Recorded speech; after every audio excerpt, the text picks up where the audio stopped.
Good morning, ladies and gentlemen. I'm Lucy Dunn, President and CEO of the Orange County Business Council.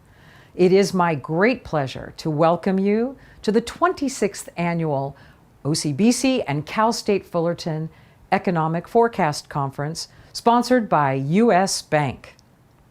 This year's conference comes at a pivotal moment in Orange County's history as the community continues to be disrupted by the new economic reality of COVID-19.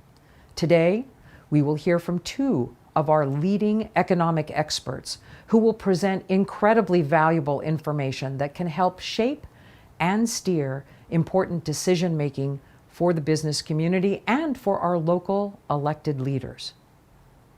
This year, in response to the pandemic, OCBC has been driven by the mantra, good health is good business, an idea that we can safely remain open and businesses can serve their customers in a safe and healthful manner while continuing to remain successful by following the important health protocols that keep us all safe.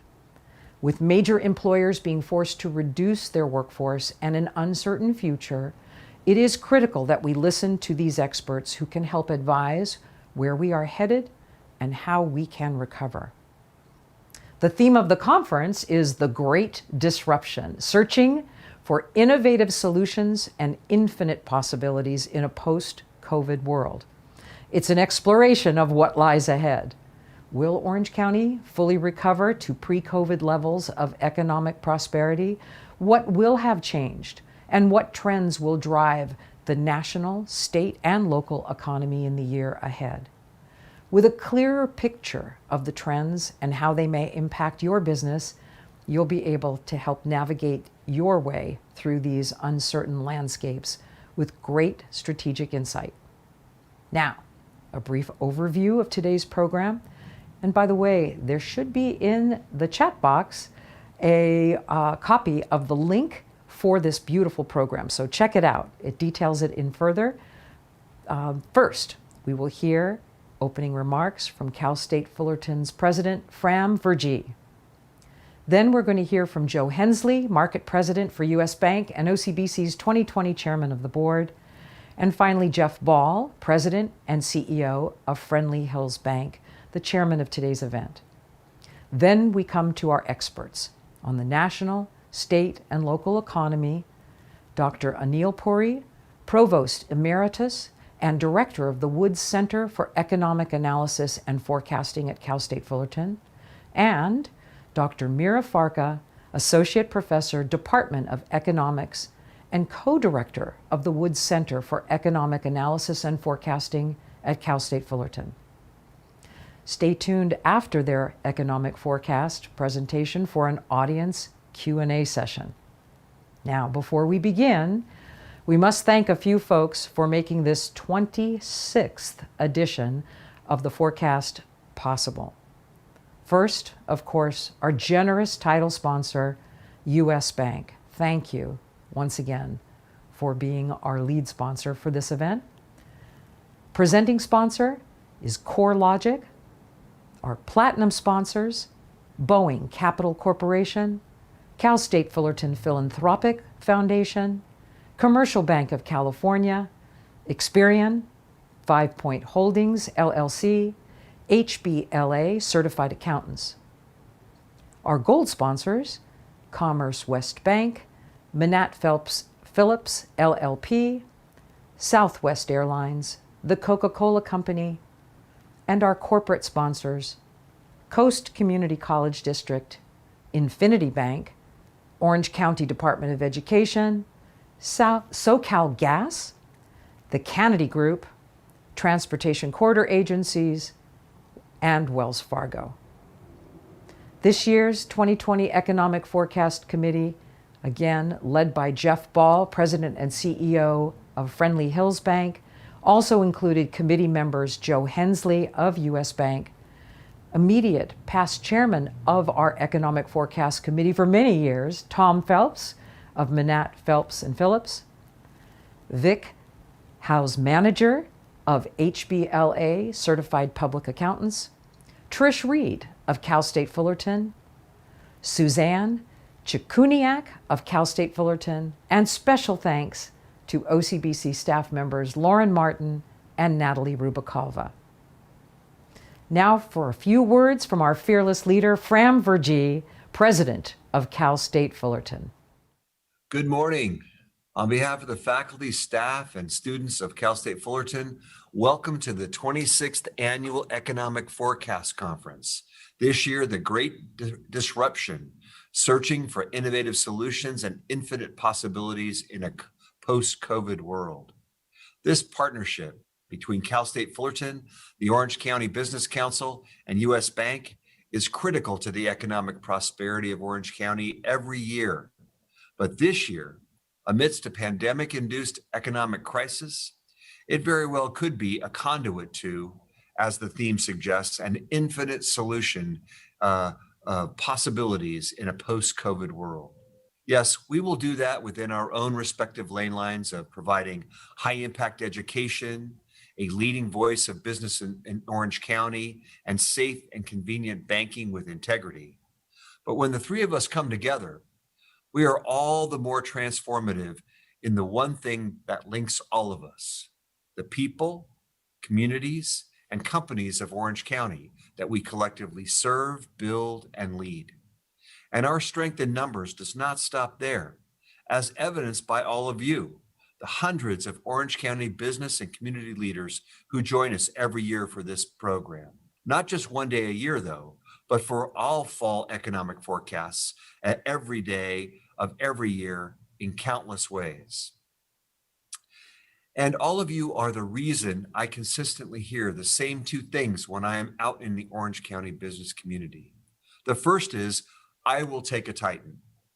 The full line usually goes something like, I will take a Titan over a graduate from any other university any day of the week. And with more than 300 degree holding Titans living and working in and around Orange County, it's not hard to guess the second phrase that I often hear from our business leaders. They usually say, half my employees are Titans. And for both of these assertions, I will take a Titan and half my employees are Titans, I usually respond pretty much the same way. That's great. You are clearly enjoying Cal State Fullerton's amazing returns. But when was the last time you invested in us? At this point, I am often met with a nervous smile, like, oh my gosh, is this guy going to ask me for money right here on the spot? And the answer is, of course not. That's what I have a whole development department for, and they'll be in contact with you later. I'm only half kidding. But what I do ask is that you don't wait for our students to graduate and come into your lives. Instead, I say, help us develop them into the even better leaders and workforce-ready Titans that you want while they are still Titans. We would love to have your financial investment, for sure. But more than that, we need your time. We need your expertise. We need the kind of high-impact practices that only a hands-on, real-world employer can provide. In other words, we need programs like this. We need companies like U.S. Bank, organizations like OCBC, and connected leaders like all of you who will seek to invest in Orange County's most powerful economic engine, Cal State Fullerton. Together, all of us and all of you are creating innovative solutions and infinite possibilities in a post-COVID world. So thank you. Thank you for being here. Be well, be safe, and enjoy the program. And of course, go Titans. Life is different these days, but that's not stopping us from living. Like spending quality time with family, supporting local small businesses, and doing what's right to keep each other safe.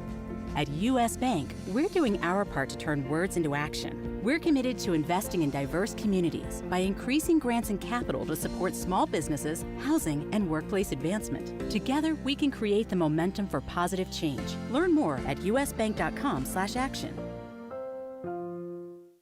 Hi, I'm Joe Hensley with U.S. Bank. I'm the president of the U.S. Bank for the Orange County market, and I'd like to welcome you to the 26th Annual Economic Forecast presented by Orange County Business Council and Cal State Fullerton. This is our 15th year sponsoring the Economic Forecast, and we're very grateful to have you here with us today. As we look over U.S. Bank and its history, we're 153 years old. We're the 5th largest bank in the United States, but we're the highest rated bank in the world. Not only that, but for the last 7 years in a row, we've been rated one of the most ethical companies in the world by Ethisphere and the top super regional bank by Forbes magazine for 2020. We're proud to be a sponsor of this event, and before I forget, let's congratulate OCBC on their 25th anniversary and say thank you for 25 years of making Orange County a better place to live and work. With that, we have a special video from some of our board members, and we'll roll it right now. Thank you.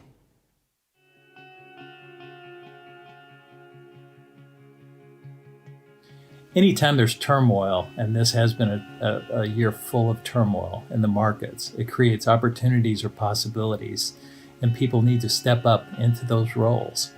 And we've had a number of innovative solutions at OCBC that has just caused us to really excel during this time. When I think about Orange County Business Council's impact during times of economic recovery, I think about their ability to keep us informed, connected, and inspired. The Orange County Business Council has long been a go-to resource for businesses large and small.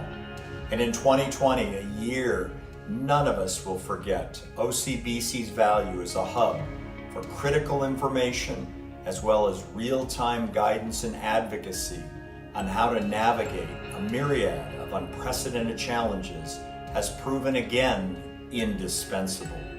The Orange County Business Council has been diligent throughout this pandemic to ensure that we have what we need in Orange County, that our voice is heard. And I can't say enough about the leadership, about the board, and those that are committed to ensuring that all business is recognized in terms of what their needs are. It has been a tough year, and many of you have experienced some difficulties, and I would just encourage you to lead and be empathetic and be considerate to those around you, because everybody else is having a tough year as well. 2020 will be a year none of us will ever forget.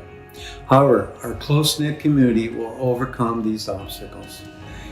As has been said before, we will get through this together. I have always believed in Orange County. We just need to stay positive and continue to lead the way. Thank you to the Business Council. Thank you to all of the servant leaders that we have that are really reaching out and showing compassion to their fellow community members. It's extremely important right now for all of us to show acts of kindness to ensure that we can get there together. I'll close with a quote by the famous author Simon Sinek that I hope will inspire you as you continue to navigate your organizations through this pandemic. Optimism is not the denial of the current state. Optimism is the belief that the future is bright.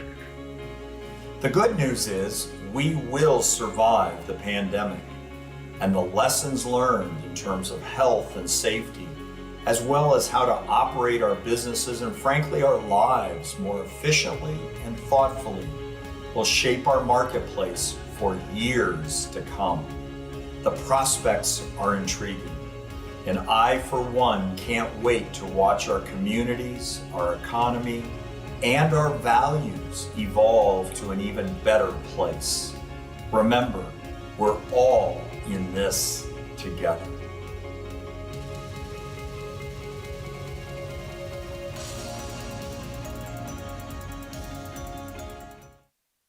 Hello everyone, my name is Jeff Ball. I am the President and CEO of Friendly Hills Bank, and I have had the privilege this year to chair the Economic Forecast Committee. I would be remiss as we get started if I did not thank the past chairman of the committee, Tom Phelps of Manat Phelps and Phillips LLP, for his dedicated leadership and wisdom throughout the years. I am pleased now to lead us into our headline event, an expert look at our Orange County economy and where it's headed in the coming months by two highly respected economists, Dr. Anil Puri and Dr. Myra Farka.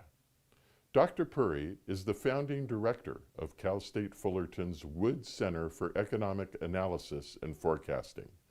Established in 1990, the Wood Center issues economic forecasts and analyses at the national and regional level, provides policy advice on economic issues, and conducts research in related areas.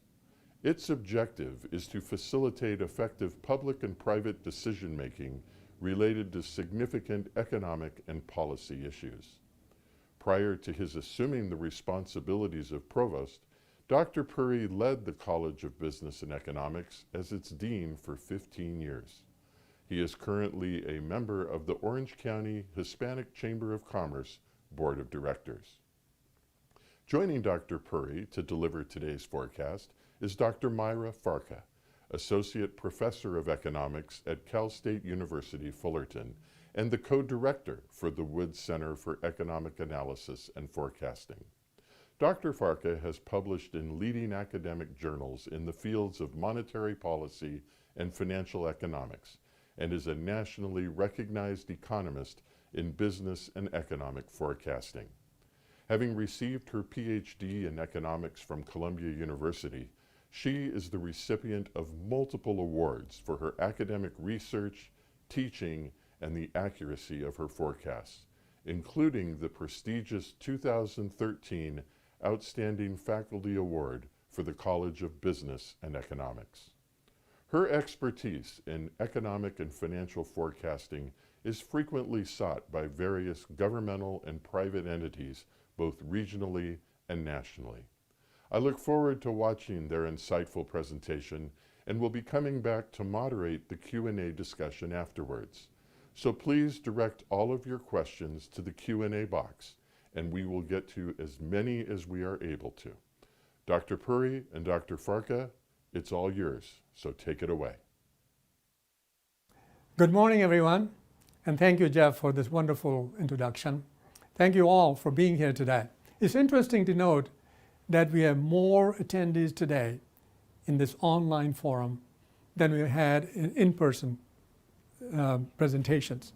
So thank you all for being here. And I especially want to thank our sponsors. Normally we provide them with lunch, networking, but in spite of not doing that, they've stuck with us. So I really appreciate it. And especially our title sponsor, US Bank. Thank you, Joe Hensley. And our presenting sponsor, CoreLogic, who has joined us today. Thank you for your continued support for Cal State Fullerton.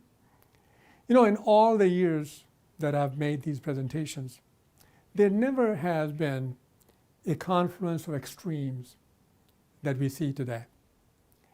The worst global pandemic in 100 years, the most contentious presidential election in decades, and the greatest disruption ever of the economy in the shortest period of time. We've never seen anything like that. A lot to chew on. So let's get on with it. Well, there's another reason today is very special. We have the debate night. The last of the presidential debates is tonight. Now, I'm not sure that I'm really looking forward to it after watching the first one. It wasn't quite the Lincoln-Douglas debates. I'm sure poor Abe is rolling in his grave to see how far we have come down in the way we debate each other. But anyway, well, too bad there's not a Dodgers game tonight as an alternative, but go Dodgers. Well, let's begin with our forecast and the issue that is dominating the conversations today, and that is the pandemic. It has really been the story of the year, if not the century so far.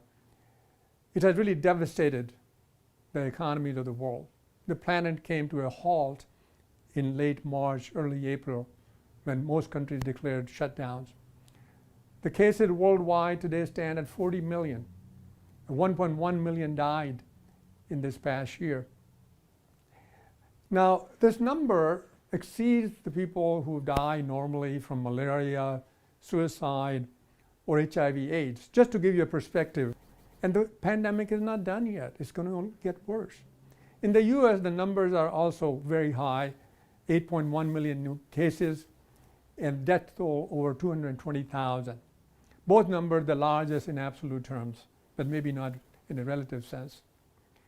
To give you perspective as to how big this has been, the modern plague in the 1890s killed 10 million people. In 1918-19, the Spanish flu killed 50 million people, and the Asian flu in the 1950s, 2 million people, while the Hong Kong flu, 1 million people. And we have the COVID, which has already killed over 1 million people. So it's pretty big as pandemics go, especially in today's world when we have all the technology and facilities and medical care. Now, if you look at numbers, cases, and deaths relative to population, the picture looks a little different. For the US, for example, in April, the US hit 100 cases per million, and then it went up in July up to 200 cases per million. Now, we came down early part of summer, but the numbers have been going up again. Compared to the United States, Europe has done worse when you look at population adjusted cases. France, Spain, UK, no matter which country you look at. Sweden is a little bit different because they went with herd immunity approach, and their numbers went up, they came down, but it seemed like that approach hasn't worked too well and the numbers are going up again. Worldwide, actually, the numbers are getting worse after the summer. Now, deaths again, if you look at per million basis, the US record is neither great nor terrible. We're sort of in the middle. Four countries are ahead of us: Mexico, Spain, Brazil, and Belgium, UK, Italy, and Sweden just behind us. Now, the great disruption that followed the global declaration of the pandemic has been no less than disastrous. If you look at the fall in GDP from pandemic and compare that to previous largest falls, it's the third largest after the Great Depression of 1929-30s and the post-war demobilization, which led to 12.6% reduction in total output. Now, for this pandemic, the Great Recession Act, by the way, in 2008 and 9, we lost 4.2% of our payroll jobs. For the COVID, for this pandemic, we already have lost 10.2% of our jobs, over 20 million jobs, in a matter of just 5 weeks. So if you look at the shorter term history, however, Q2 was the worst quarter in history. GDP fell by 32%, consumption by 34%, investment 43%, and export by a whopping 63%. Other economic variables also show a dramatic drop-off. S&P, the stock index, went down 34% in a matter of 5 weeks. Employment fell by 16%, and industrial production by 15% from peak to trough. If there's any redeeming part of this story, it is the response of the federal government, both the Federal Reserve Bank and the federal government, which has been swift, large, and very effective. In fact, the federal government passed in quick succession 3 different stimulus packages, adding about $3.8 trillion to the economy, of which $2.3 trillion had already been dispersed. $1 trillion went for loans for PPE to the Federal Reserve Bank and small businesses. Income support in terms of unemployment insurance covered another $420 billion. And direct payments, you probably got $1,200 last year, $270 billion. And also for state support, $230 billion health assistance and tax relief. Federal Reserve Bank also have been very, very aggressive in providing liquidity and providing support to the businesses. They have capacity now to add $3.1 trillion into the system, of which they have dispersed $2.3 trillion already. Given $90 billion from the Treasury, they can expand, and they have $2.7 trillion worth of loans to the economy, small businesses, and banks, and many other entities. They have also bought assets to support the bond market, $2.2 trillion worth of assets, and they have injected further liquidity to keep the markets stable and going, worth about $2.1 trillion. The effect of all this has been that the pandemic and the shutdown of the economy, which would have been total disaster for the for our economy has been mitigated to a significant degree because of the actions the Federal Reserve Bank and the Federal Reserve had taken. You know, what has been really important about the response of the Federal Reserve Bank and the federal government, that it has been so swift. Now, during the Great Recession, the federal debt went up to $2.5 trillion, but it took 2 years to get to that level. While in this pandemic, the federal debt is $3.5 trillion and took only 7 months for the federal debt to go up that high. Shows you the speed with which the assistance has been provided, the stimulus has been provided. Similarly, the Federal Reserve Bank balance sheet during the Great Recession, 2008-9, it went up about $1.6 trillion, but the Federal Reserve balance sheet is now up to $2.6 trillion in a matter of just 7 months. So this fast response has been a primary reason the economy has not been worse than it could have been.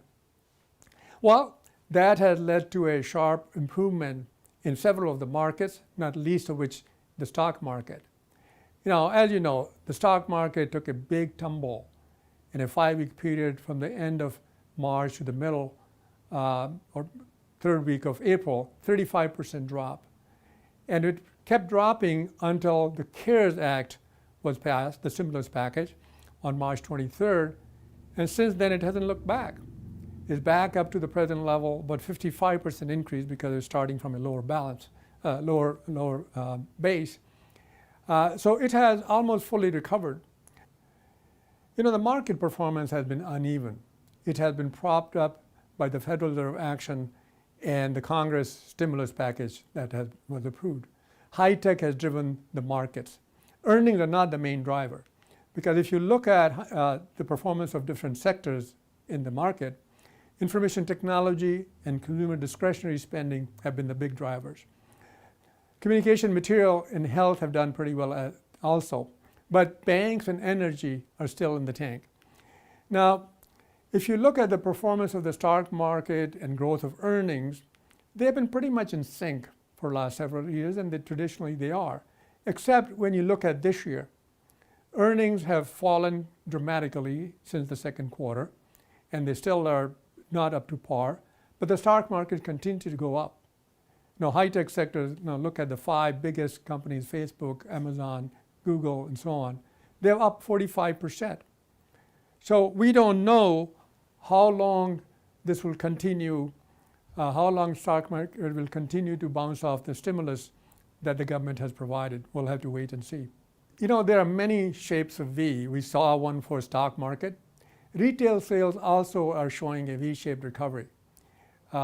Retail sales are up. In fact, they are at a level higher than early part of this year before the pandemic, but not so for food services that include restaurants. They have bounced back from their lows, but still they have a long way to go before restaurant and other food services get back to the level they were before the pandemic. Now, of course, the real carnage occurred in the labor market, where in the matter of weeks, we lost 22 million jobs in March and April.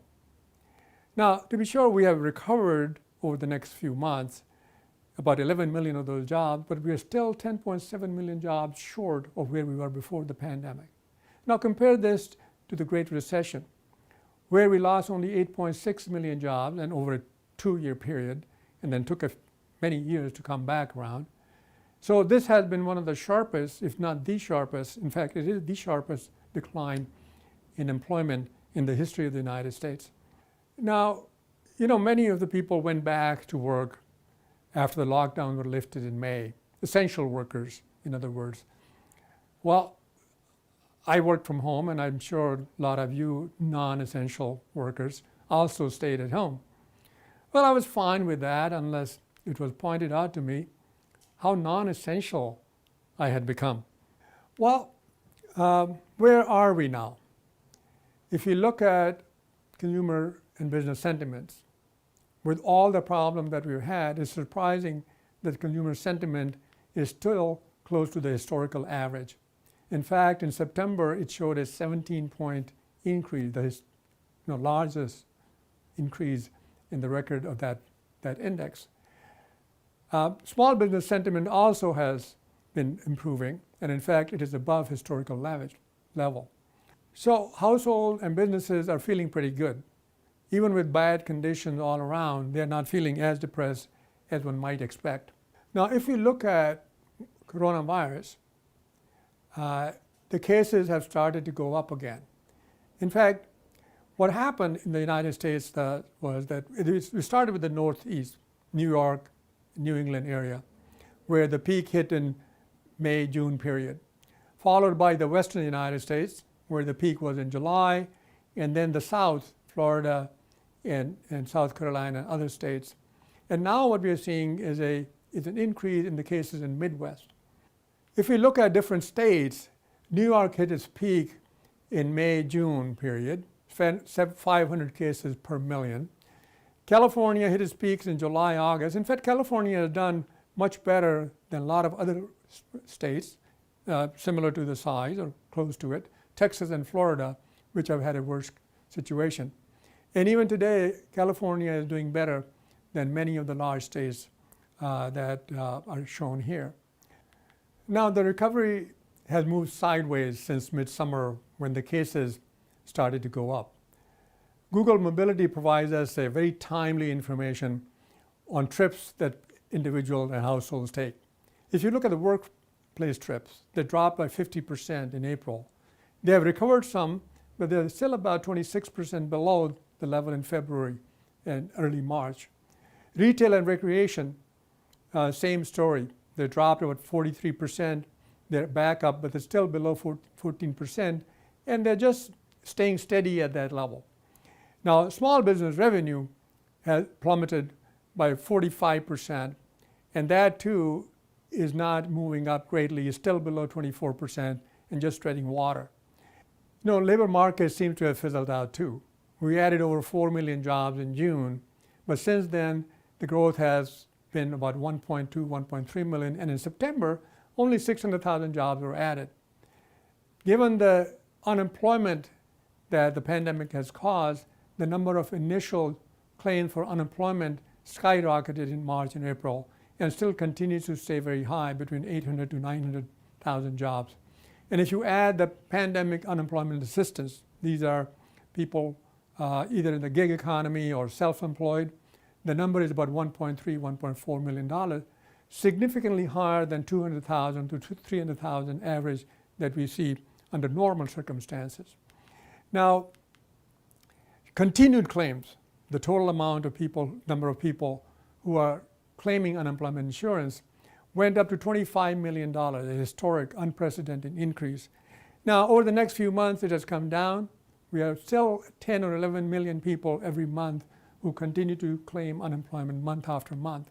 And if you add the PUA, the pandemic-related unemployment claims, that number is staggeringly high, 22 million people who are claiming unemployment claims. With the labor market stumbling and many of the industries still in trouble, what is ahead for us? I'm going to invite Mira to come on and take you through the twists and turns of the macroeconomy. I'll come back after that to talk about the election and look at our local economy, Southern California and Orange County. Mira? Thank you, Anil, and good morning, everyone. Well, this is our first and hopefully our last virtual event. We'd like to see you in person. But as you know, we've been doing this virtual teaching for a while now. I've been putting videos for my classes. Here's a screenshot of a video for one of my classes. And I was kind of curious to find out how it was working out for my students. And the verdict is in. So here is one of my students' last semester's evaluation. Dr. Farka looks taller in videos than in person. Now, this may be funny to you or you can laugh about it, but to a vertically challenged Southern European, that can be no greater compliment. So I take it as a compliment, and I do hope that I look taller to you virtually as well. Now, what about the economy? Where are we headed? Well, there is no better way, I think, to describe this than simply just breaking bad. Pandemic knocked and the economy broke bad. And in fact, just like in Breaking Bad, where we saw the transformation of Walter White from this timid, brilliant, mild-mannered high school chemistry teacher into this criminal mastermind who, by the way, could produce a 99.1% pure crystal meth, which happened to be blue, the same way the economy kind of broke from the longest expansion in history to basically a deep recession, the deepest we've ever seen since the Great Depression. Now, what's our outlook? Well, first of all, I welcome you to the wonderful world of chemistry. Chemistry science will actually turn this around. But I have to say, we are actually more optimistic. We're more upbeat than the consensus. We think the recovery will continue to expand and gain traction over the horizon, over the forecast horizon. Even though the recovery will be a bit uneven, will take a while longer, and in a sense, it will continue in fits and starts. So in a sense, if you want to look at this from a Breaking Bad perspective, we think we're going to go from a 99.1% blue meth to blue skies, but a 90% blue skies. Now, why bluer skies? Well, that's because there's a number of factors that sort of inform our thinking about a positive outlook. First of all, we started at a strong place. The economy pre-pandemic was very healthy. We had a very strong, very swift policy response. We had a very resilient recovery so far. And in a sense, sort of the world, the economy is kind of growing around the virus. So these are all the positive factors. On the other side, though, this is going to be what we call a 90% economy, right? And there's partly the reason for this is because the collapse was really too deep during the recession, but also this is going to be a socially distant recovery, with some sectors, especially services, kind of lagging behind. So that's why we call this a 90% economy. And in a sense, this is going to be sort of like my outline for the talk today. So let's start looking at these factors one by one. Let's start with where we were prior to the pandemic. Well, I mean, the economy was actually the longest expansion. Things were going pretty well. If you look at real GDP growth here, it was growing at about 2.3, 2.5%, pretty strong, pretty solid. Payroll growth, 1.7, 1.8%, again, very solid. And there were no real sort of credit misalignments or credit bubbles or debt bubbles to see. Household debt as percent of GDP here, as you see here, was the lowest we've ever seen in 2 decades. The same goes for the banking sector. So things were going pretty well pre-pandemic. Now, the second reason for being optimistic about where this recovery is headed is the response of the U.S. government. Now, for the Breaking Bad fans, you guys are familiar with Saul Goodman, which is the shady, smarmy lawyer, guy who knows a guy who knows a guy who can get you out of trouble. And his motto, don't drink and drive, but if you do, call me. Well, we got in trouble and we called our own Saul Goodman, the U.S. government. And it did not disappoint. As Anil mentioned, the response has been huge from the policy side. If you look at the direct hit of COVID-19 on the U.S. economy, that's about 8.3%. With the indirect hit, that comes to about, the total hit is about 13.5%. But the policy response has been out of this world. Basically, it amounts to about a quarter of GDP. Huge response, right? In fact, we even outspent the Europeans. Here's the response of Eurozone. Eurozone had a more equal response. The economy fell a total of 15.2%. The policy response was about an equal measure. And here is Japanese response. Again, the Japan is even less, the fiscal and monetary response is even less than the hit to the economy. I never thought I'd live to see the day when we outspent the Europeans, but we actually did it. So this has actually been great news for U.S. consumers. Here, for example, you see real income excluding government transfers. That fell during the recession because millions of people lost jobs. But if we add to that the government transfers, which makes up the true income, that is much larger, right? In fact, at some point, the difference between the two was $4.2 trillion. That's during April. It's come down a little bit to 1.7 trillion, but certainly the help has been dramatic for consumers. And there's no surprise that saving rates has gone up. I mean, it shot up to 34% in April. It's come down a little bit now to 14%, but this is still an astounding, historically large number, the largest we've seen in 6 decades. In the words of Breaking Bad, one must learn to be rich, to be poor, anyone can manage. Now, speaking of learning to be rich, if you look at household wealth, this is in trillions of dollars. We hit 120 trillion in the second quarter. That's partially due to financial wealth and to housing wealth. But certainly this is the This is the largest we've ever seen historically. And another sort of concern may be a little bit, what's the amount of debt at risk? If we're talking about consumer balance sheets, we need to look at debt at risk. Well, we did a back of an envelope calculation, and we found that based on the income and based on the jobs that they've lost, we find that debt at risk is about $700 billion. Now, this is not minuscule, right? It cannot be easily dismissed. However, if you put it in perspective, this is much, much smaller. It's about a quarter of the debt at risk back in the Great Recession, which was about $2.7 trillion. So overall, consumer finances, consumer balance sheets are actually in pretty strong shape in order to withstand any headwinds that may come up during this recovery. Now, the third reason to be optimistic is that this recovery has been way more resilient than many expected. Here, for example, we have a surprise index, which is put together by Citibank. It basically looks at the data that comes out, and it actually compares it with the expectation. If the data is better than expected, you have positive surprises. If it's worse than expected, you have negative surprises. And honestly, in the third quarter, this is the biggest positive surprise we've ever seen going back 20 years since this index started. So these are good news. And in fact, this good news have led many forecasters to sort of upgrade their forecast. If you look at the Federal Reserve, for example, back in June, their forecast showed that the U.S. economy will sort of collapse this year, will lose by about 6.5%. But in September, they had revised this upward to about 3.7%. And the same goes for IMF, the same goes for the World Bank. So all of them are now upgrading their forecast, so things are looking better than they originally feared. Now, we never bought into this doomsday scenario. People are acting as if this is the Great Recession. This is not the Great Recession. We don't know what exactly this may be yet, but this is not the Great Recession. And the recovery that will actually ensue from this is going to be different from that one. It's going to be faster and quicker than that one. Now, and moreover, more interestingly, is that a number of sectors are doing much better than before. Anil mentioned retail sales. Housing has been on a tear, right? If you look at housing data, housing starts have gone up. They dramatically collapsed during the recession, but they're up 1.4 million right now. Builder sentiment. Builder sentiment, it's the highest we have ever seen in history, going back to the mid-'80s when the National Association of Builders started putting together this Builder Sentiment Index. If you look at existing home sales, we're now at 6 million. This is the highest number we've seen since 2006. Another sector is performing very well is manufacturing. Here we have manufacturing new orders.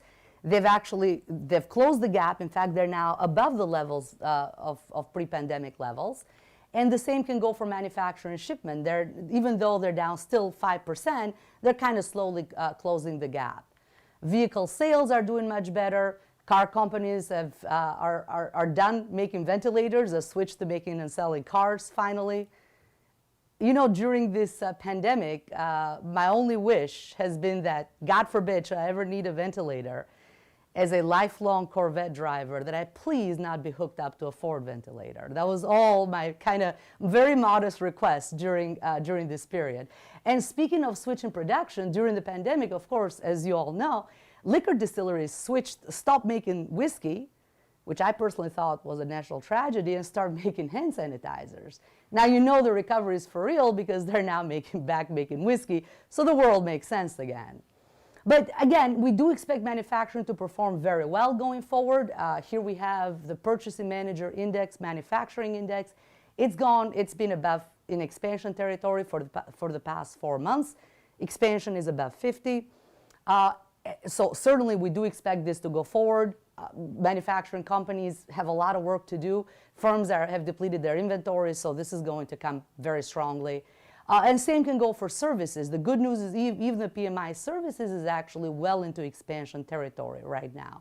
So again, we expect manufacturing to perform well going forward. Now, the third main reason for optimism is that in a way, we've sort of learned, we're sort of adapting and learning to live with the virus. The economy is kind of growing around the virus, so to speak. So look, as a quasi-hypochondriac, I never want to talk about diseases. I always tread very lightly around them. But since the virus is dictating everything, we probably must talk about it. And even here, there are some positive news. If you look at daily fatalities, they seem to have stabilized since midsummer. If you look at hospitalizations or ICU stays, they also, even though they're edging up a little bit now as cases are going up, they're still far better than what they were back in April, and even certainly back in the summer during the second wave. And of course, the race for the vaccine is on. The US government itself has spent roughly around $11 billion in vaccines, investing in various companies producing vaccines. Here are all the different companies, Moderna, Pfizer, J&J, right? They're all getting some seed money from the government for this. A vaccine is expected in the first quarter, maybe around January of next year. 4 of them are currently in their final stages. And U.S. government has also invested heavily on therapeutics, another $2 billion in therapeutics, another $1 billion in manufacturing. And manufacturing is actually things from syringes to vials to possibility, to logistics of distributing the vaccines whenever they're ready. And of course, we're all hoping and praying that Mr. White, the science man, does come with a cure for coronavirus. Now, another source for concerns are any potential future lockdowns as cases rise in the winter. And here we actually took a look at the severity of the lockdown. So different countries sort of pursue different policies, different stringency of lockdowns. And you will see that in the x-axis, with 100 being a complete lockdown and 0 no lockdown. And then we plotted this against the real GDP, the performance of real GDP in the second quarter. And one thing we found, I mean, it's unmistakable the case that the stricter the lockdown, the bigger the fall in GDP, the worse the economy performed. So while we flattened the curve, we leveled the economy. But if you look at it here we have US, Germany, and Canada with roughly the same level of stringency, and their GDP fell roughly about the same, 32% to 37%. Here we have a few European countries like France and Italy with even stricter lockdowns, and their economy was hurt more. And here we have Japan and Sweden with a lighter touch, with less of a fall in GDP. And here is Taiwan, which is a true outlier, who was probably the most open economy during this period. In fact, and its GDP fell very little, was contracted only by 1.4%. And in fact, Taiwan has actually proven a very interesting case, a very good case in terms of dealing with COVID. They only have a total of 7 deaths since the pandemic began. Now the worry is what will happen as these lockdowns may come into effect in the future. So in a sense, you can ask, well, who's going to protect this family from the man who protects this family? Who's going to protect us from an overprotective government? But even here, we think that these draconian lockdowns and these broad shutdowns that we saw in the early phases of the pandemic will likely probably not going to be repeated. Probably not with the same heavy hand as what we saw back then. I mean, we probably see sort of more targeted, more localized shutdowns, but not, or sort of closures, but not these blanketed lockdowns that we saw early on. And more importantly, consumers seem to have sort of adapted to learn with the virus, right? They're learning to live with it. Here we have consumer spending, and here we have infection cases. Well, of course, consumer spending fell dramatically back in March and April as cases rose. Part of this is, of course, because we're under strict lockdown. But again, when we saw the rising cases back in mid-July, this is actually doubling the cases that we saw in April. Notice that consumer spending kind of hang on tight. And in a way, I mean, here we have Newport Beach in July. Here we have New York City, a street party in August. Here we have San Juan Capistrano Bar in early June. In case you haven't noticed, I'm walking you through my summer, but just in case you actually get the wrong idea that all I did was beach and bar, this is a picture from Utah Zion Canyon where I went hiking as well. It was an interesting experience, I must say. But certainly people are actually kind of learning to move on with their lives and adapting around the virus. So all of these are positive news. That's why we think sort of the recovery will continue to grow and gain traction over the forecast horizon. However, we don't think it's going to be smooth sailing.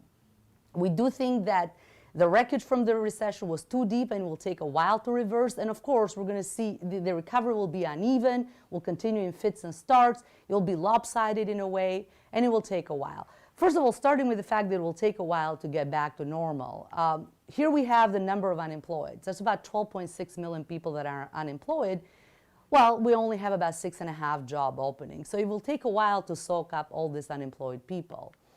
And as well, if you look at temporary layoffs, well, temporary layoffs were as high as 18 million back in April. Now that has come down to 4.6 million now as businesses have reopened and called back their employees. But a more disturbing trend is that permanent layoffs have gone up. So they've gone from 2.6 million back in April to about 4.5 million now. So whatever started as sort of a temporary damage may potentially turn into a permanent one if this goes on a lot longer. And that's sort of the concern. And of course, another concern is that this is going to be still, for as long as the virus hangs around, is going to be a 90% socially distant recovery. It's going to be a serviceless, leisureless, less fun economy, if you will. It's one where, you know, your DMV is open, but your bar is closed. Kind of a depressing state of affairs, if you ask me. In fact, you can look at it, your service economy will continue to suffer given that it actually is more contact, and any contact sort of economy will do a lot worse with social distancing rule. If you look at employment in production of goods, that's down by 5%, but services are down by much larger 7%. Service economy will continue, especially leisure, hospitality, travel, and so on, will continue to suffer going forward with the socially distant rules. If you look at the TSA daily travelers, this is basically traffic into our airports every day. That's down by almost 2/3 compared to a year ago. If we look at seated diners, this is the pulse of a restaurant business from Open Table. Even though it has improved, it's still down by 40%. So again, this is an economy where some sectors will be left behind, and that is certainly something to worry about. A 90% economy is not a full recovery. Now, another source for concern is despite massive fiscal support, more is actually needed. If you look at it here, this is the federal debt, monthly changes in federal debt. It grew up dramatically during April and May and June, but that has come to an end now, right? So more is needed, especially for PPP program, for unemployment benefits and so on. State and local government probably needs some help as well.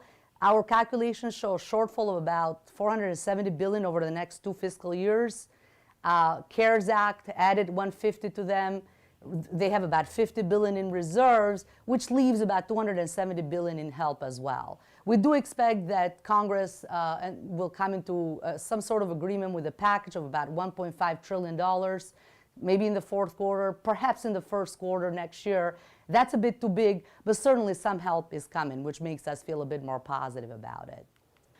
So here is our forecast for the U.S. economy. Since everybody is obsessed with letters, we'll give you a letter. It's a lazy V recovery. You see that sharp increase in GDP in the third quarter, and then the 90% economy reasserting itself. We think GDP will reach its pre-pandemic peak at the end of next year. And here are our growth rates. Economy growing by 3.9% next year and 2.6% in 2022. Unemployment rates will continue to come down. Unemployment will probably reach levels consistent with full employment by the end of 2022. And we do see that unemployment will average about 6.7% next year and 5.1% in 2022. So where does this leave us? Well, I started by saying the economy broke bad. So let me end on a wish. In the words of Breaking Bad, the universe is random, it's not inevitable, it's simple chaos. So may our next encounter with the universe be luckier than the last one, and may we finally go from breaking bad to breaking right. And with that, I thank you, and I'll turn it over to Anil.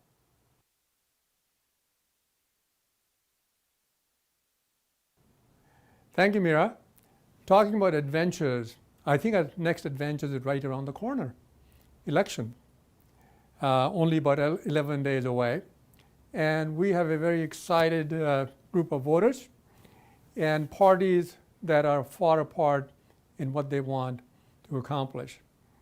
Republicans, it seems, Pew Research tells us, want to highlight the economy, while the Democrats want to talk about COVID, the coronavirus, and they want to talk about health care. They both want to talk about Supreme Court, but for different reasons. And Republicans would talk about law and order and violent crime, while Democrats have a different take on it. You know, we just barely got over, it seemed, 2016 election. Seemed like it never ended. And here we are with 2020, and we have to get through that as well. Hopefully, we'll make through it without too much trouble. When we look at the plans of the two candidates, on tax policy, President Trump will make the tax cuts that he had passed a couple of years ago permanent. He's proposing a payroll tax cut, and he would reduce taxes on capital gains. Vice President Biden, on the other hand, will raise personal income taxes to 39.6% marginal rate, will tax capital gains as ordinary income, and raise corporate tax rate from 21% to 28%. On spending, President Trump wants to increase spending on infrastructure and defense. Vice President Biden has big plans to spend on green energy, $2 trillion, and also in the healthcare, of course. And then he has a whole bunch of plans to help students both from kindergarten to college level. Now, election is only 11 days away, as I said, but it may drag out. We may not know who won on the election night, especially if it's a close election. Now, lawyers may have fun with that, but hopefully we will not have the contentious results that everybody is fearing today. But enough of the election. You heard a whole bunch of that, I'm sure, in other places. What we want to do is talk about our local economy, Orange County, Southern California, and to some extent, California as a whole. Now, we're going to talk about the Heisenberg effect. We have had the same thing happen in Southern California and Orange County. In Orange County, the first case was discovered on January 25th. In fact, the first case in the state. And the next case was discovered in LA. Southern California, therefore, became the hotbed of coronavirus in California. Now, if you look at cases per million, Orange County and LA look very similar. And in fact, if you look at graphs for Inland Empire, that's not too different either.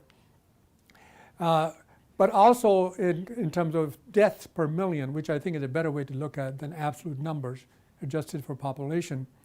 LA County hit its peak earlier, came down, came back up, is declining now.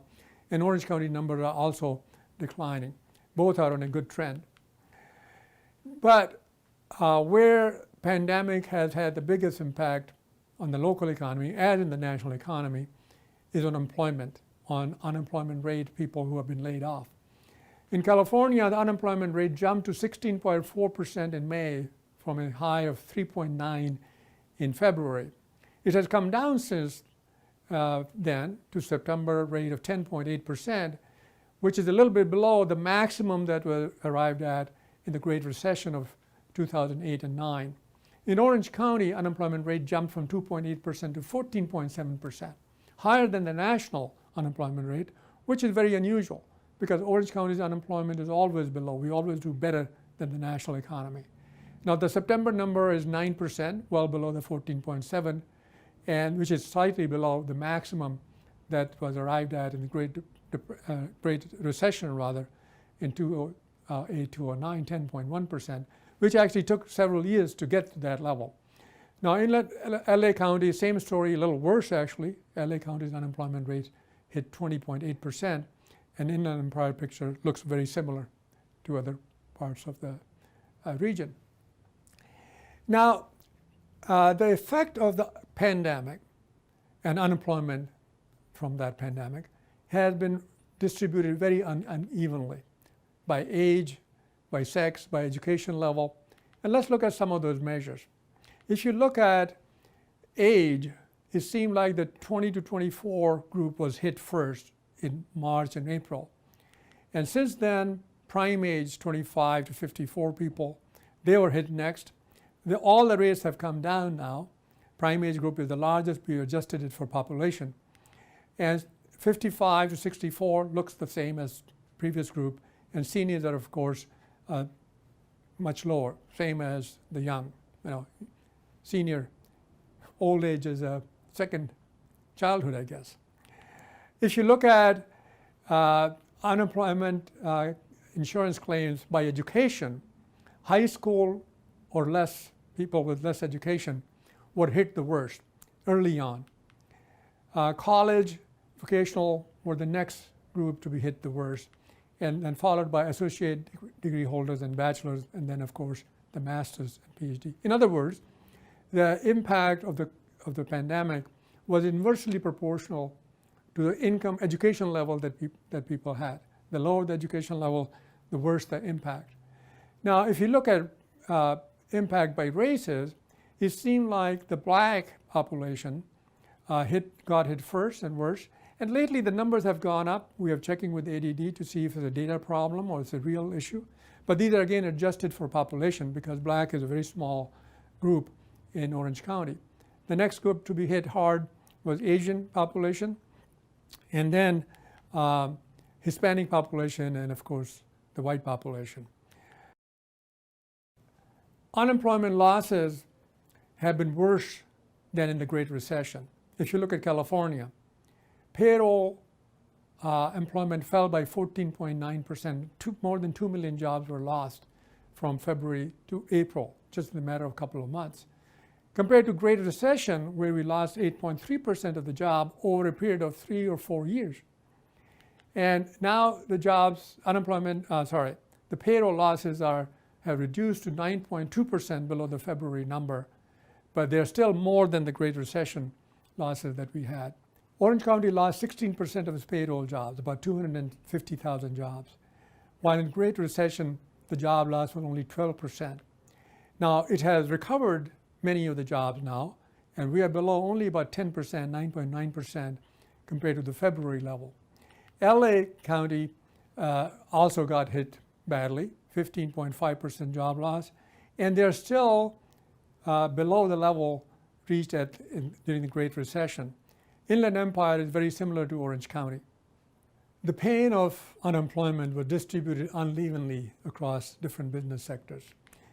If you look at leisure and hospitality, it lost 45% of its employment, a huge, unprecedented decline. Now, it has recovered about 100,000 jobs since then, but it's still below 29% of the level reached in February.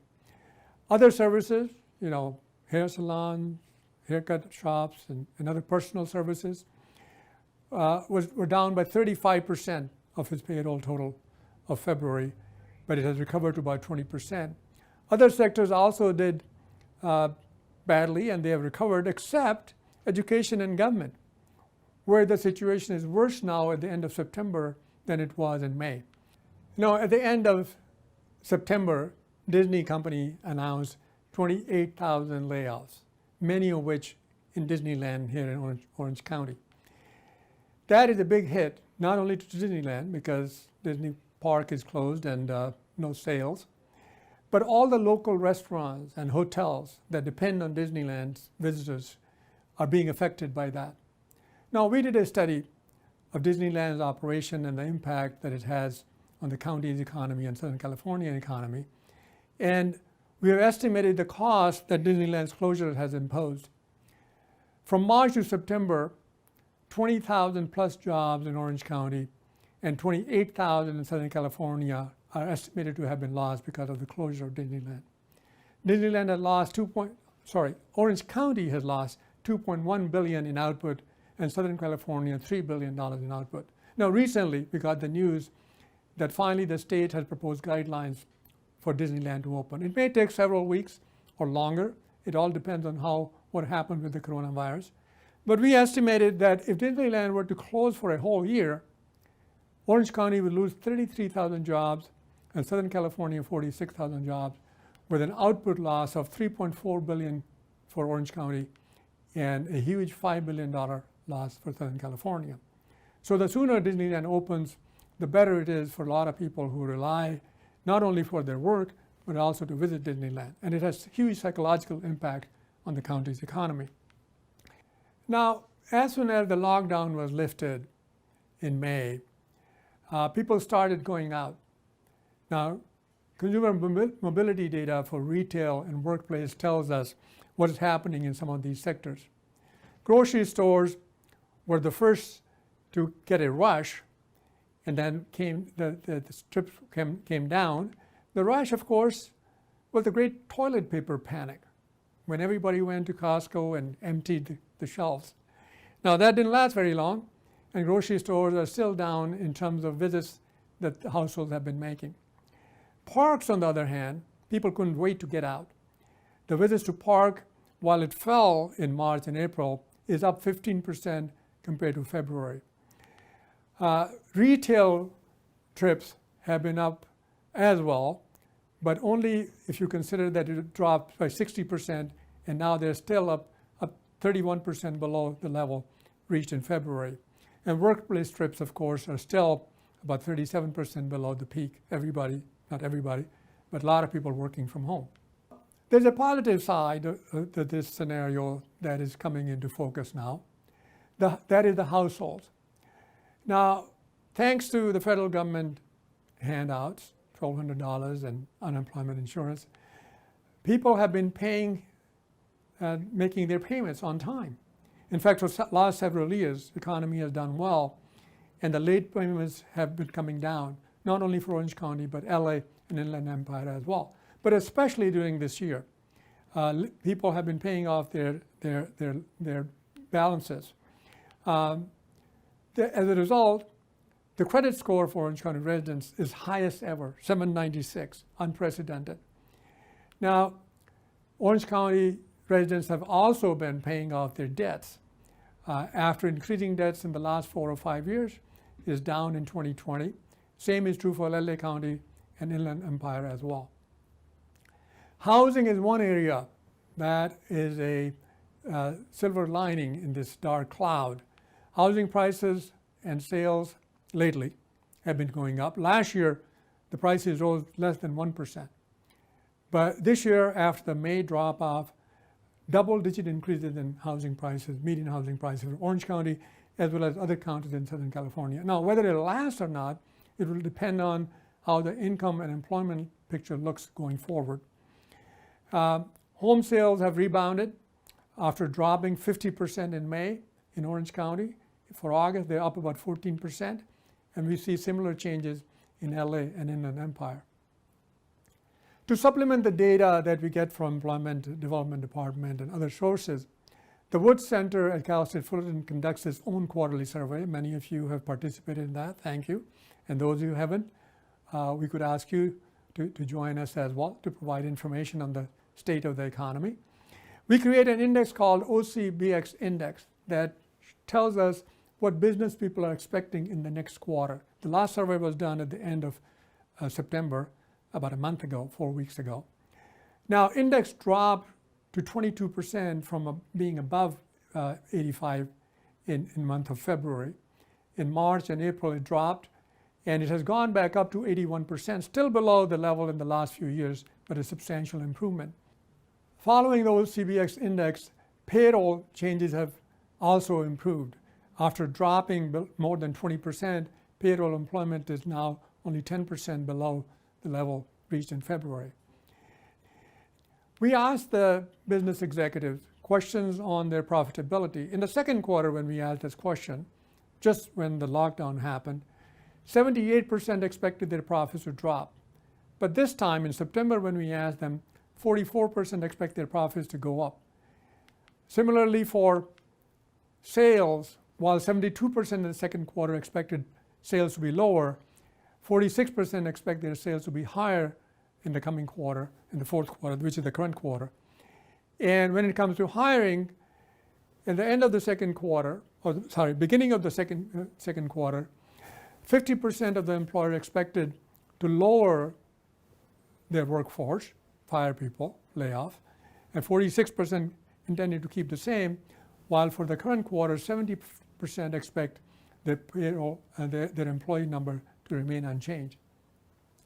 When we asked them what is the biggest threat to their business, 78% or almost 80% of the people said is political and social instability. And we're not surprised by that. But the next two was too much fiscal support. People are saying that government is taking on too much debt. And the very next one, with the same percent, 8.7%, felt that that support wasn't enough, that we needed more. The evidence is in the negotiations that are going on at the federal level about the next stimulus package. Now, we asked the business executives, when do you expect to get back to the pre-pandemic level in your businesses? More than a quarter, 26.7%, expect end of this year, in the next 2 months, be back to the level they were at the beginning of the year. But another 40% says sometime during the 2021, and full third, 33.3%, don't expect to get back to the level sometime after 2021.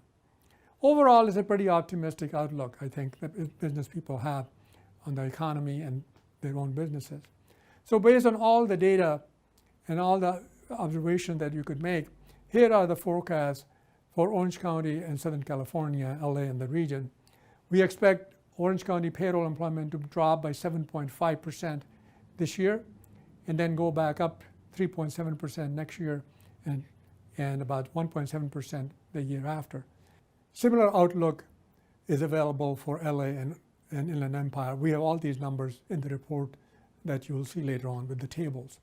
Well, to summarize our forecast very briefly, we are optimistic about both the national economy and the Orange County economy for 2021 and beyond. The next 3 months are critical. That's probably the darkest period. And it all depends on the path that the coronavirus takes. But we believe that based on household optimism and business stability, we have brighter future ahead of us. Now, with this, we are concluding our presentation. We're going to take a 1-minute break to have our presenting sponsor, CoreLogic, to say a few words, and we'll be right back to answer your questions. Thank you.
Well, thank you, Dr. Puri and Dr. Farka, for your insightful economic forecast. I hope all of you enjoyed that presentation. I'm sure you found it quite insightful as I did. And we are now going to move into the question and answer portion of our program today. Now, if you would like to ask a question of our speakers today, what you need to do is click on a button on the top left-hand corner of your screen, which says Economic Forecast Conference.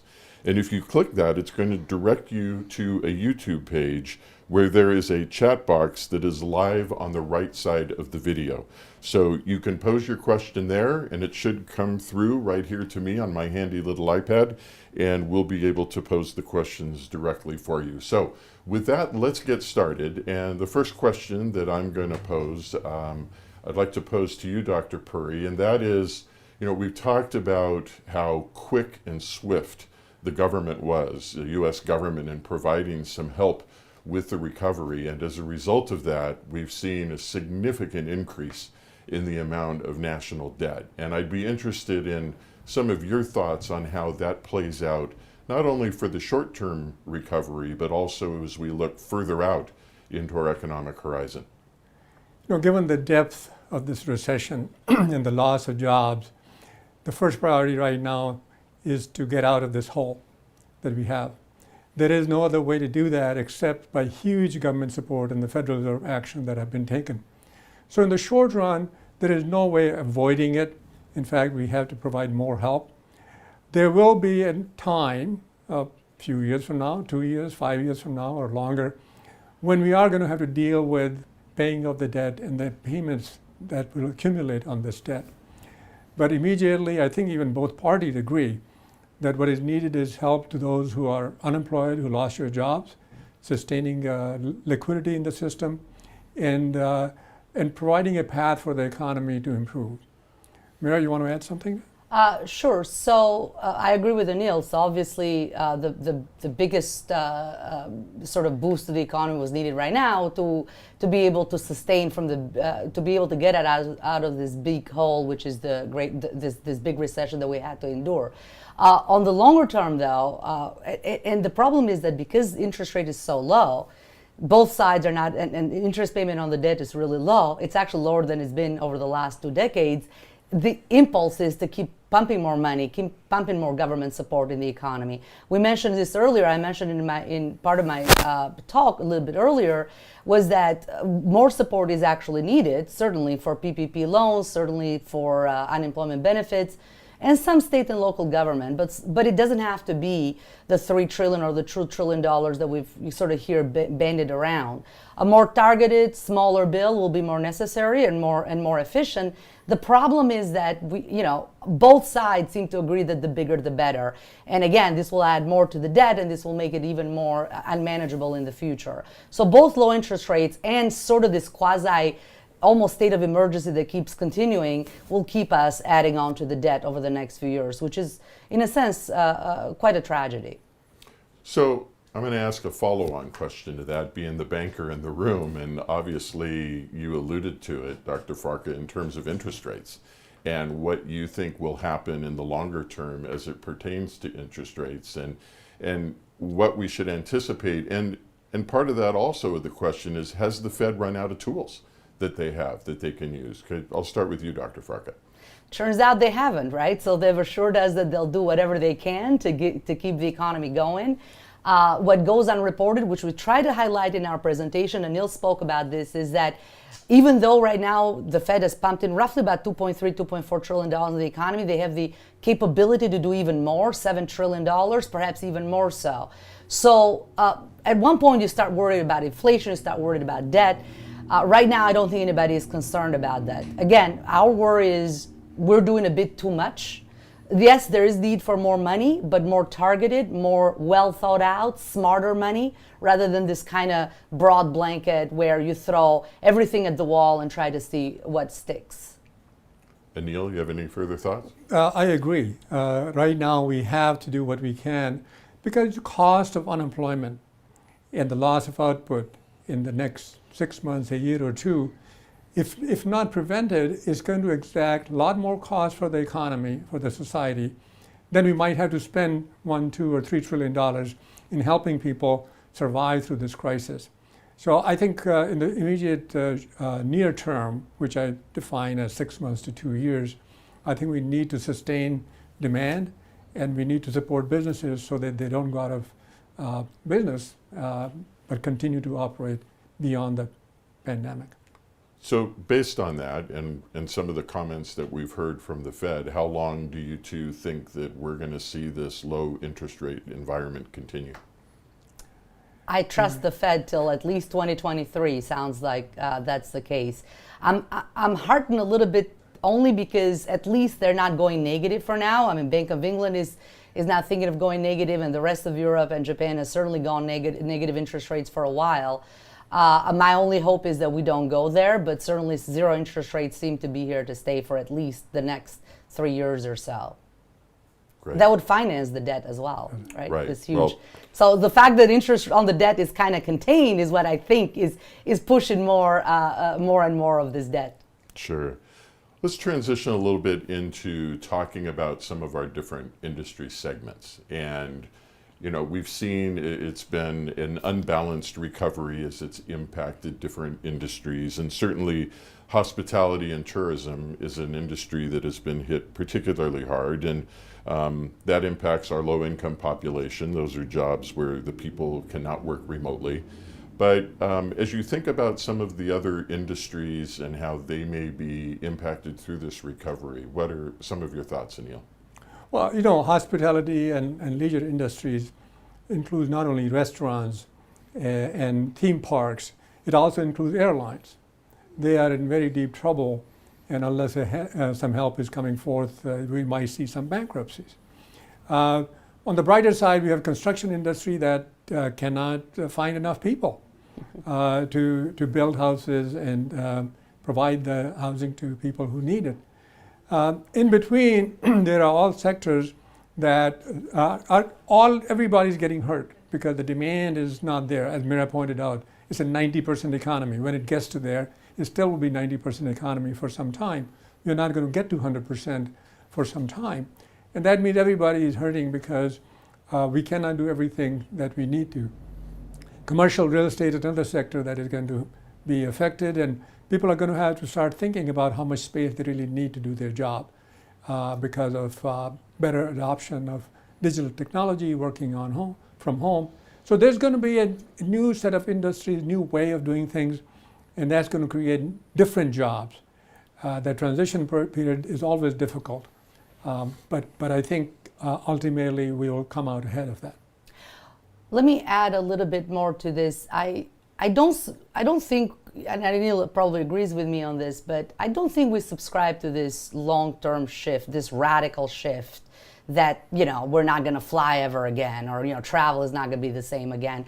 Again, our outlook here only focuses on the near term over the next couple of years, and that's where you're going to see this shift that Anil is speaking about. Perhaps travel and industry services are going to hurt a little bit. But I'm personally a bit skeptical about all this radical, dramatic changes about a new normal. Yes, some things will probably not go back to where they were before, but once we've dealt with the pandemic, once we've sort of have therapeutics and vaccines widely available, think the world 5 to 10 years from now, I don't think it's going to be radically different from what we see now. Perhaps at the margin, perhaps a few industries will see some realignments and some and sort of some changes. But again, we don't subscribe to this long-term radical shift. Whatever we're speaking about today only pertains to the short-term horizon over the next year and a half or so. So it's interesting, when I opened that question, both of you went towards the real estate market because that's such an important part of our economy here in Orange County. And I want to expand a little bit more on that particular segment and some of the trends that you see, maybe not just in commercial real estate, but we're getting questions that are asking about, for example, the outlook for apartment rents in Orange County. And we know we have this affordable housing challenge that OCBC has been so vested in, looking at different solutions and opportunities. So maybe comment for a moment, if you would, in regards to the real estate market in general, and not just as it pertains to the impact of the pandemic, but also recognizing how strong it was going in and where we seem to continue to be in regards to that sector. Yeah, real estate market is just not one market. There is industrial space, commercial space, residential housing, rental markets as part of that. Industrial space has been doing very, very well, and it probably will do better now that the logistics, especially for Amazon and other companies, they demand more and more space. Commercial space, however, will have to be thought out and probably redesigned as businesses make better use of work at home or working from a distance. It'll be a different use. Housing, as we pointed out, it needs a lot more buildings, a lot more affordable housing, which is a challenge for all kinds of reasons. So housing is not a monolith, not just one market. It's a combination of things, and each market sort of moves in a different direction. So, and just to add a little bit to this, you asked about apartment market. It depends on what we're talking about. We have seen this, and there's plenty of research to back this up, that we've seen this huge move out of the centers of the city. This is not the case necessarily for Orange County, but if you look at New York, look at San Francisco, and Denver, some of the biggest, Chicago and so on, we see this move from kind of the center of the city, the downtowns, towards the suburbs and the exurbs. That's what has driven housing prices very high over this, right after the pandemic ended. So certainly, and this has seemed to me like one of those trends that started during the pandemic, and this has legs. This will probably stay. We will continue to see this sort of move out to the suburbs for more space as more people work from home, at least for a while. Some of this work from home will continue. So we certainly see this bearing out over the forecast horizon. In Orange County, though, we see less of an effect because, again, there isn't any sort of defined, it's a very different downtown living versus, New York City or Denver or Chicago. But we certainly will see this is going to be a trend for some of the big cities. Great. Well, I want to thank both of you for your input today. This has been extremely valuable. I hope everyone watching enjoyed it. And to wrap us up, I would like to now turn it back over to our fearless leader at the Orange County Business Council, my good friend Lucy Dunn. Lucy? Thank you, Anil and Mira, for another insightful look at the economic road that lies ahead for Orange County. We have a history of pulling out of these economic downturns, and it appears that we will again be well positioned to drive the region's economic recovery. Once again, a special thanks to Jeff Ball, our events chairman, for moderating a fantastic discussion that certainly helped illuminate the key findings from the economic forecast. I hope this information and the insights provided for you today will help map out your strategies for 2020 and beyond. Finally, another shout out to US Bank for your generous support of today's program. And thank you all for joining us today. Remember, good health is good business. Don't forget, mask up and see you next year.